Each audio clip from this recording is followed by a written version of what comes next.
What's up, AG crew? Thank you for tuning in again. It's Wednesday, so here I am, Marcus Beer, to deliver another bunch of opinion that some of you will like, some of you will hate, and some of you will absolutely ignore. Before we crack on, I just want to take a minute and give thanks to someone. Shane Satterfield, who's obviously the editor-in-chief of GameTrailers. He left the company last week and is off pursuing other things. And I just want to take a minute to thank him, because he's the guy who 230 odd episodes ago brought me into Invisible Walls and then made me a permanent fixture and basically introduced me to you guys. Without Shane, the domino wouldn't have started that basically ended up with me being here in front of you today. Dude, you know, if you're watching, I just appreciate everything you've done, and hopefully I will see you soon, because we need to have a beer and you can tell me exactly what went wrong with the Pittsburgh Steelers this season. Thank you so much. I owe all of this to you, basically. You're a good man, and yeah, let's have that beer soon. All right, next up is question time, and I'm going to answer something that was actually posted in last week's comment section, and it comes from Kashan, and he wants to know, or she wants to know, what are my thoughts on Disney's Infinity? Well, you can really wrap my entire thoughts up in one line.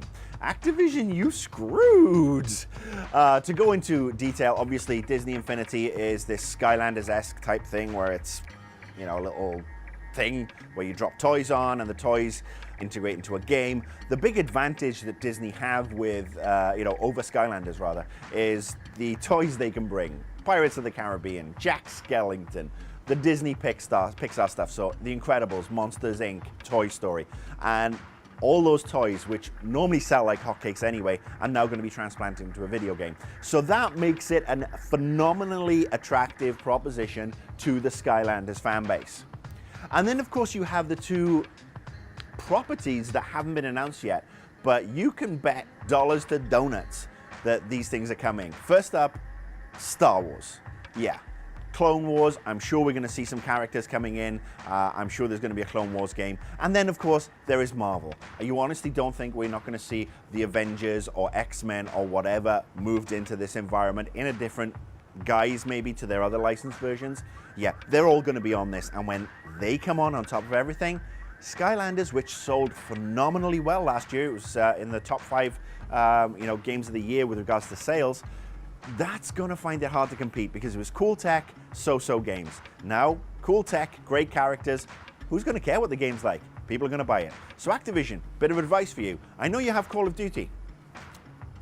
Not sure what else you have, but if you want to bring another franchise, or 2 or 3, some cool original stuff maybe, that would be fantastic. Maybe that's why you're sniffing around the THQ stuff, because you've got dick all else. All right, before we move on, I just want to point out one thing. Yeah, you can see me in the background from last week's show. I am actually wearing a different shirt. It's the same color, but this one's got epaulets, okay? Totally different shirt. I have more than one gray shirt. I like gray. It's a good color.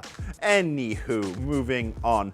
Another thing that came up in the comment section last week, which kind of irked me, somebody wrote a very long-winded rant about advertising on GameTrailers.com and seeing ads running before or during shows. Now, this is not GT editorial policy talking to you. This is me. And let me just clarify one thing for you. These ads is what basically what keeps the website and the programming going. So if you want timeline, if you want retrospective, if you want bonus round, Invisible Walls, Annoyed Gamer, these ads help pay for that. Money pays for cameras, money pays for editors, people who design websites, money pays for people like me to come on and do this for you. It pays for bandwidth, all that fun stuff. Without that money, this all goes away. Yeah, just like that. And then you'd have to go to other websites for their content, and good luck with some of them. You know what my feelings are about them. Okay, final topic for this week. Let's have another sexist controversy in the games industry. Whee! Last week, Deep Silver, the guys who did Dead Island, announced the Zombie Bait edition, and that's B-A-I-T, not B-A-T-E, as some websites have spelt it. Oh, we're making a masturbate pun, wankers. So yeah, they launched this special edition or announced it in the UK, certain territories in Europe and Australia, and it's basically a torso of a mutilated lady in a bikini with boobies and, you know, strings and bits like that, and she's kind of messed up. I mean, she's zombie bait. Now, as you can imagine, even though this wasn't really meant for the US market, all the US media up in an uproar, oh, this is offensive, this is terrible, this is sexist. Do I think it's inappropriate? Yes. Do I think it's stupid and tacky? Yes. Do I think it's sexist? If you look at that and you find anything sexual with it, you really need to go see a doctor because you've got some serious necrophilia urges. I showed this to my wife. She said the same thing as I did. She looked at it and said, it's tacky, it's cheesy, it's kind of just stupid. But neither of us thought it was sexist. Why? Because it's not sexy. How can it be objectifying when you're looking at a lump of meat? This is part of a problem. Look, I have always fought against sexism in the games industry, and I'd like to, I'm not a big fan of the objectification of women. And I've said on this show several times that women should be paid equally, should be treated with respect. The booth babes thing, if you want to have booth babes, well, you should have booth boys as well. But I think this is just a little bit much. Maybe it's because I'm older, maybe it's because I'm a dinosaur, maybe it's because I'm from the UK where I was raised watching Benny Hill and there's a newspaper that has topless women on page 3.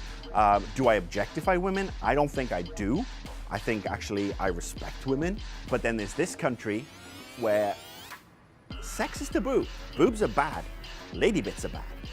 Violence is totally fine, whereas in the UK and Europe, it's nudity that's kind of fine, and sex is a kind of natural thing. But the violence and the killing, that's what kind of wigs us out.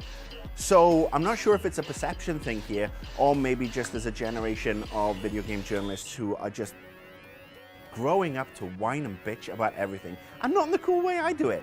I whine and bitch because I know shit. Half of these fuckers are barely out of high school. Do us a favor, Deep Silver, get all those torsos, just dip them in zombie grey paint, make it look putrescent and rotting and stuff, and then perhaps people really can't say you're objectifying women.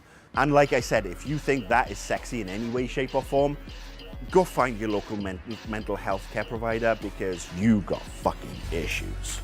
All right, that's the show for this week. Answered a multitude of questions, and it'll probably still be cut down to 7 minutes because my producer Rohan doesn't really like me very much. I'll be back next week, probably. Until then, follow me on Twitter, and you can always post on the GameTrailers forums and let me know your thoughts and post in the comments. And as a bonus, no pun intended, you can check me out on Bonus Round this month as well. So I'll give you something else to get irked at and wave your fist at. Till then, basement, later, ciao.